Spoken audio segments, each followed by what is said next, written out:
அண்ணன் அண்ணாமலை வாழ்க! அண்ணன் அண்ணாமலை வாழ்க! அண்ணன் அண்ணாமலை வாழ்க! ஏன்னா விச்சு விச்சு அழுகுறீங்க?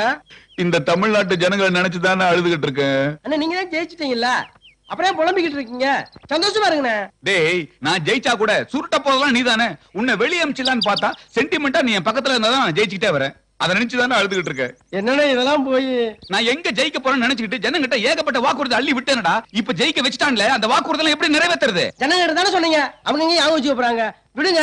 டேய், தமிழ்நாட்டு ஜனங்கிட்ட இருக்க ஒரே ஒரு சொத்து ஞாபகம் மாதிரி தான். அந்த ஒன்ன வச்சுதானடா நம்மள மாதிரி அரசியல்வாதிகளை பொழைப்பு நடத்திட்டு இருக்கோம்.